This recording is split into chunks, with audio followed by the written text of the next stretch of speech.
चुका है और देश के अच्छे दिन आने वाले हैं, भारत के दिन अच्छे आने।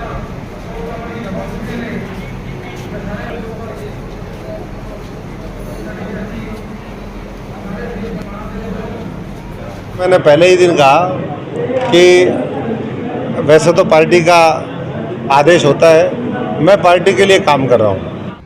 आम आदमी पार्टी के नेता अशोक तंवर आज फतेहाबाद जिले के दौरे पर रहे। उन्होंने लोगों से कहा कि आज आम आदमी पार्टी के प्रति लोगों का रुझान बढ़ रहा है, लोग आस्था आम आदमी पार्टी में जता रहे हैं अपनी। उन्होंने सत्ता पक्ष और कांग्रेस पर भी निशाना साधते हुए कहा कि आज एक पार्टी के अंदर लात घूसे चल रहे हैं तो दूसरी पार्टी के जनसंवाद कार्यक्रम में सत्ता पक्ष को नकार रहे हैं। तो उन्होंने कहा कि दिल्ली और पंजाब के बाद हरियाणा में जो आम आदमी पार्टी है अपनी सरकार बेहतरीन तरीके से बनाएगी। उन्होंने अपने चुनाव लड़ने के एक सवाल पर भी ये कहा कि वो अब लोकसभा का चुनाव नहीं लड़ेंगे, किसी और को मौका दिया जाना चाहिए। आम आदमी पार्टी के नेता अशोक तंवर आज फतेहाबाद जिले में अपने 1 दिवसीय दौरे के दौरान रतिया पहुंचे। अपने दौरे के दौरान वे आम आदमी पार्टी कार्यकर्ताओं से साथ आम नागरिकों से भी मिले और उनसे बातचीत की। जिले की विधानसभा रतिया में मीडिया से बातचीत करते अशोक तंवर ने जहां सत्तारूढ़ भाजपा को आड़े हाथों लिया, वहीं कांग्रेस पर भी जमकर निशाना साधा। वहीं उन्होंने लोकसभा चुनाव न लड़ने की बात भी कही। अशोक तंवर ने कहा कि आने वाले समय आम आदमी पार्टी को हरियाणा में पंजाब और दिल्ली से बड़ा जनादेश मिलेगा। उन्होंने कहा आने वाला समय आम आदमी पार्टी का होगा, अन्य पार्टियों का कोई हालात नहीं है, हालात खराब है। उन्होंने कहा कि कहीं तो पार्टी के भीतर लात घूसे चल रहे हैं और कहीं जनता जनसंवाद को ही नकार रही है। लोकसभा चुनाव में इंडिया गठबंधन की ओर से उन्हें सिरसा संसदीय सीट से प्रत्याशी बनाए जाने के सवाल पर उन्होंने कहा कि वे लोकसभा चुनाव ही नहीं लड़ना चाहते। उन्होंने कहा कि वे कई बार चुनाव लड़ चुके हैं, अब किसी और का भी मौका मिलना चाहिए। वहीं डॉक्टर अशोक तंवर ने और क्या कुछ कहा, आइए आपको सुनवाते हैं।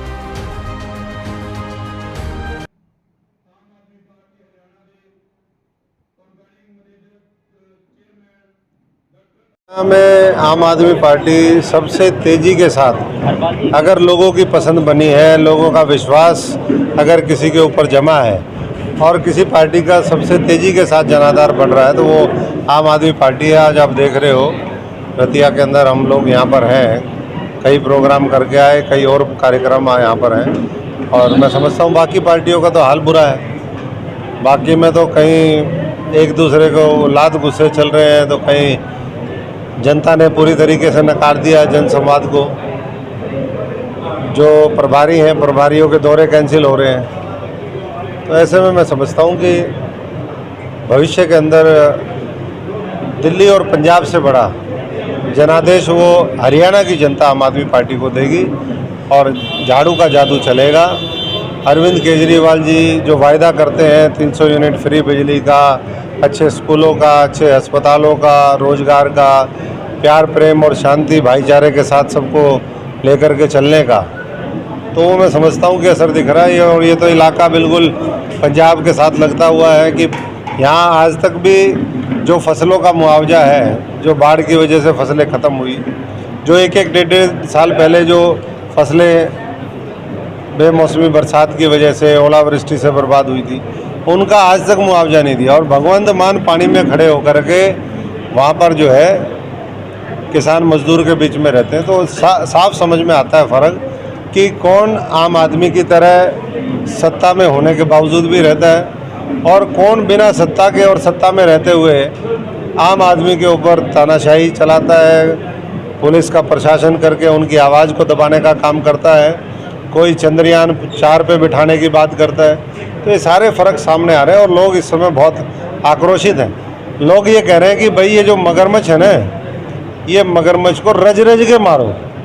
जैसे पंजाब में मारे, दिल्ली में मारे बड़े बड़े मगरमच्छ, आप समझ ही रहे हैं किसको कह रहे हैं। मगरमच्छ वो हैं जो कई बार सत्ता पे काबिज होने के बाद जनता का खून पी करके, जनता की गाड़ी कमाई, वो जो उनके लिए सरिया, बजरी, लोहा, पत्थर, सीमेंट आता है उसको खुद खा जाते हैं, वो मगरमच्छ हैं। लोग कह रहे हैं उनको मार लो।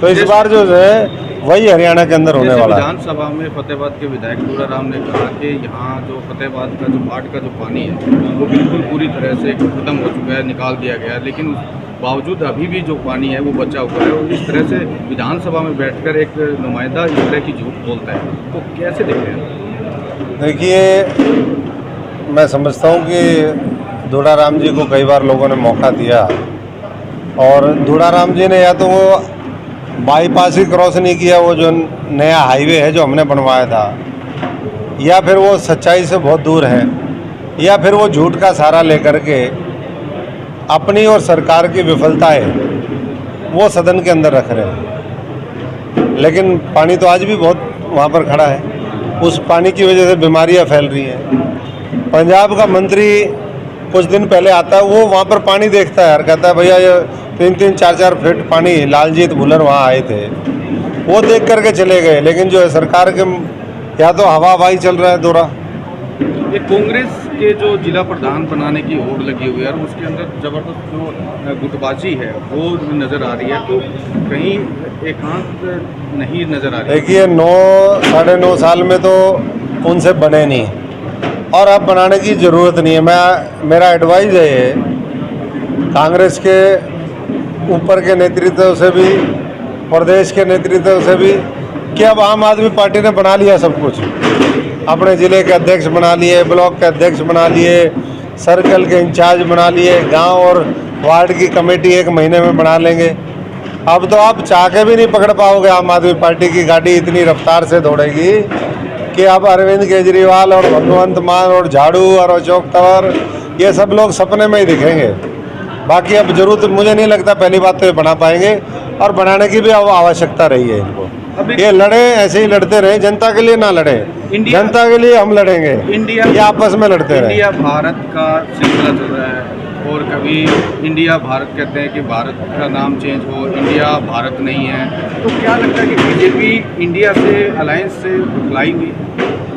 देखिए, भारत भारत है, भारत ही इंडिया है और इस इंडिया में रहने वाले लोग, इस भारत में रहने वाले लोग, उनको सब जो है भारतीय जनता पार्टी अपना माने। आज इस तरह की ज़रूरत है, आज मणिपुर में दंगे ना करवाए, आज नू के अंदर हिंसा ना करवाए, आज भाई से भाई को लड़ाने का काम ना करें, ये आवश्यकता है। ये एक मैं समझता हूँ कि अननेसेसरी डिबेट है जिसके ऊपर बहुत ज़्यादा मंथन और चिंतन की आवश्यकता नहीं है। ये मुद्दों से भटकाने की कवायद और कोशिश बीजेपी की है, इससे हासिल कुछ नहीं होने वाला। तो हमारा भारत, हमारा इंडिया और हम भाई इस देश के, और जो हमारे दिल में है वो मैं समझता हूँ कि हमारे दिल से कोई निकाल नहीं सकता।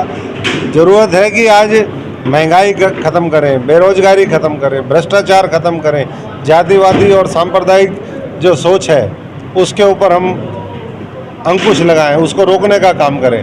अपने देश के जो भावी पीढ़ी है, आज 50% आबादी 25 साल से नीचे के बच्चों की और नौजवानों की है।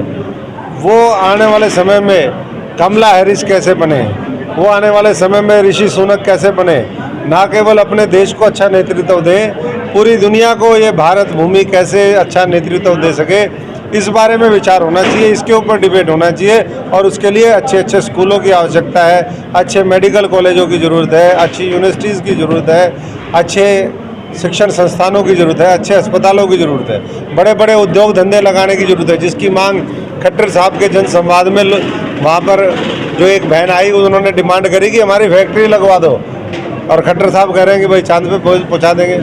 अपने पन्ना प्रमुखों को विपक्ष का जब बताने लगे तो ये समझ लो कि विनाश काले विपरीत बुद्धि।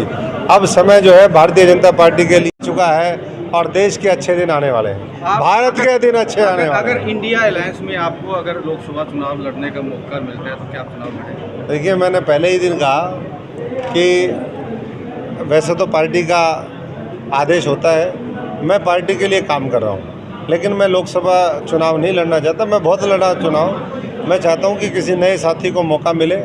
और विधानसभा पार्टी अगर ये महसूस करती है कि भाई लड़ाने की आवश्यकता है, हमने लड़ लिए बहुत, पूरे देश में लड़े, लोगों को मौका दिलवाया भी, लड़ाई भी लड़ी, उनकी लड़ाई लड़ते लड़ते मैं शहीद भी हो गया, लेकिन फिर खड़ा हो गया। इन लोगों ने उठाया झाड़ू का झाड़ा मेरे ऊपर भी लगाया और मैं जिंदा हो गया।